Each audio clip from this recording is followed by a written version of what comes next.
So you're trying to learn AWS and you keep running into this thing called IAM. And honestly, it's probably the reason half of your stuff isn't working right now.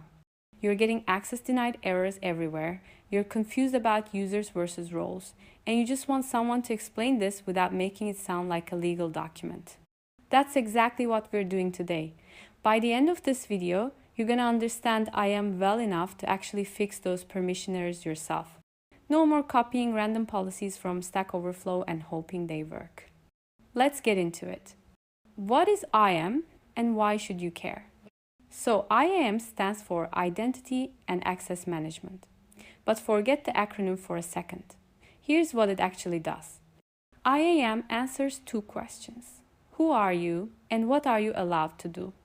That's it. That's the whole thing. Think of AWS like a massive office building with thousands of rooms. Each room has different stuff in it. Databases, storage, servers, whatever. IAM is basically the security system. It checks your badge at the door and it decides which rooms you can enter and what you can touch once you're inside. Now, here's what trips people up. In AWS, everything is locked by default. If you don't explicitly say, this person can do this thing, they can't do it, period. This is actually a good thing because it means you can't accidentally give someone access to delete your production database. But it also means you need to understand how to grant permissions properly. Okay, there are four main concepts you need to wrap your head around. Once you get these, everything else clicks into place. Number 1, users. A user is exactly what it sounds like. It's an identity for a person or an application that needs to interact with AWS. When you create an IAM user, you're basically creating a badge for someone to enter your AWS building. Number 2, policies. This is the rulebook. A policy is a document that says what actions are allowed or denied. Think of it like a permission slip. Johnny is allowed to read files from the S3 bucket called reports. That's a policy. Number 3, groups. Instead of assigning permissions to each user individually, which gets messy real fast, when you have 50 developers, you create groups. You might have a developers group, an admins group, a read-only group. You attach policies to the group, and anyone in that group inherits those permissions automatically. Number 4, roles. Now, this one confuses people the most, so pay attention. A role is like a temporary costume. Instead of giving a user permanent permissions, you let them assume a role temporarily. It's like saying for the next hour, you get to act like an admin, but then you go back to being a regular user. Roles are especially important for services, like your Lambda function needs to read from DynamoDB. The Lambda doesn't have a username and password. Instead, it assumes a role that grants it those permissions. Alright, enough theory. Let's look at what a policy actually looks like. Don't panic. This is actually really simple once you break it down. We have here the version. Statement. This is an array, meaning you can have multiple rules in one policy. Each statement is one rule. Effect. This is either allow or deny. Pretty straightforward. You're either granting permission or explicitly blocking it. Action. What can this person do? In this case, S3 getObject means they can download files from S3. Every AWS service has its own actions. S3 has things like getObject, putObject, deleteObject. Lambda has invoke function, create function. There are thousands of these. Resource. Which specific thing does this apply to? See that weird string starting with ARN? That's an Amazon resource name. It's basically the address of a specific resource. In this case, it's saying this policy applies to everything inside the bucket called myBucket. So in plain English, this policy says, allow downloading files from anything inside myBucket. Here's something that took me way too long to figure out, and I'm going to save you the pain. There are two types of denials in AWS, implicit deny and explicit deny. Implicit deny is what happens when you just don't grant permission. By default, everything is denied. If I don't have a policy that says I can read from S3, I can't read from S3. Simple.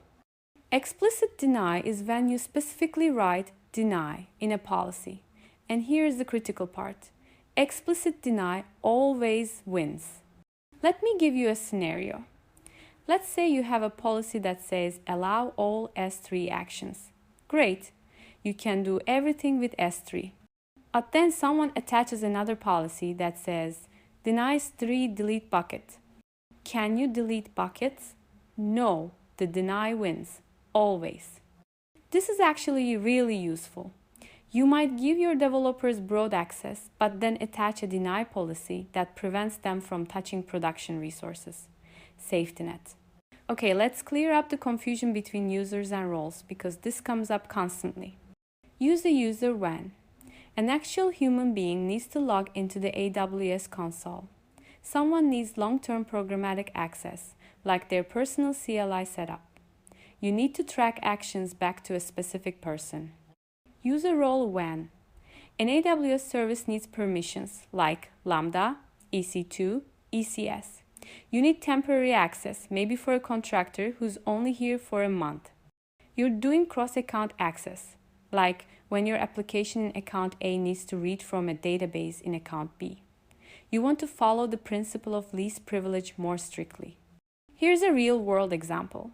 Let's say you're building an app where users upload photos to S3 and then a Lambda function processes them and stores metadata in DynamoDB.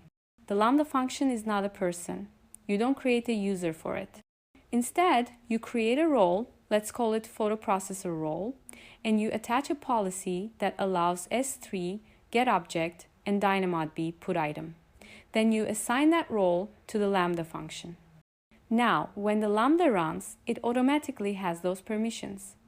No access keys floating around in your code. No credentials to rotate.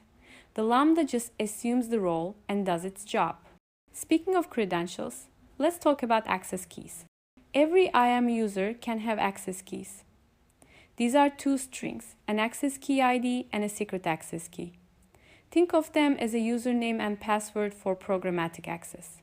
When you're using the AWS CLI on your laptop, you configure it with your access keys. That's fine, that's what they're for. But here's where people mess up. They hard code access keys into their application code. Don't. Please don't. I have seen production databases get wiped because someone pushed their access keys to a public GitHub repo. There are bots that scan GitHub specifically looking for AWS credentials. Within minutes, your account can be compromised. So, what do you do instead? If your code runs on AWS, use roles. EC2 instances can assume roles. Lambda functions can assume roles. ECS tasks can assume roles. There is almost always a way to use roles instead of hard-coded credentials. If you absolutely must use access keys, use environment variables, or AWS Secrets Manager, or at minimum, a config file that's in your gitignore.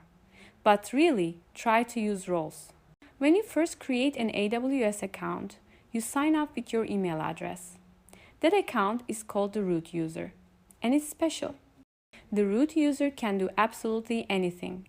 It can't be restricted by IAM policies. It can close the account, it can change billing, it can delete every single resource you have. It's God mode. Here's what you should do immediately after creating your AWS account. 1. Enable MFA on the root user. Use an authenticator app or a hardware key. This is non-negotiable. 2. Create a separate IAM user for yourself with admin permissions. Use that for your day-to-day work. 3. Put the root user credentials somewhere safe and don't touch them unless you absolutely have to. Things like changing billing info or closing the account. I'm serious about this. I've heard horror stories of people losing access to their root accounts or worse, having them compromised. It's not worth the risk. Alright, this is slightly more advanced, but you'll run into it eventually. So let's cover it. Let's say your company has 2 AWS accounts, one for development, one for production. Pretty common setup. Now your deployment pipeline runs in the dev account, but it needs to push code to production. How do you do this without creating a user in the production account and sharing credentials? Trust relationships. Here's how it works. In the production account, you create a role called deployment role with permissions to do whatever the deployment needs, like updating Lambda functions. Then, and this is the key part, you configure that role to trust the development account. You're essentially saying, hey, if someone from account 1, 2, 3, 4, 5, 6, 7, 8, 9 wants to assume this role, that's okay. Now your deployment pipeline in the dev account can assume the deployment role in production, do its thing, and then the temporary credentials expire. No long-term credentials crossing account boundaries. This is the right way to do cross-account access, not sharing access keys. Trust relationships and role assumption. Alright, let's wrap up with some practical stuff I wish someone told me earlier. Tip 1. Start with AWS Managed Policies for learning.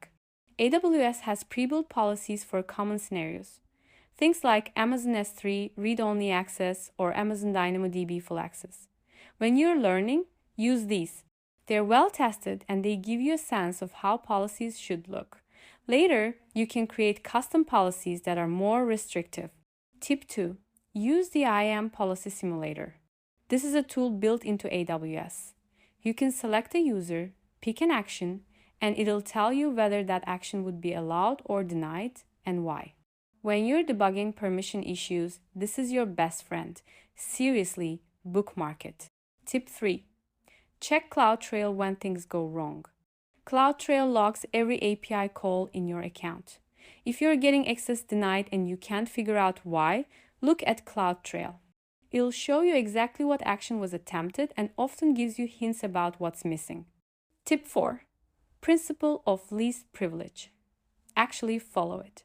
I know it's tempting to just give everything full access and figure out the security later. You won't. Future you will be dealing with an overly permissive mess that's scary to clean up. Start restrictive, add permissions as needed. Tip 5. Naming conventions matter.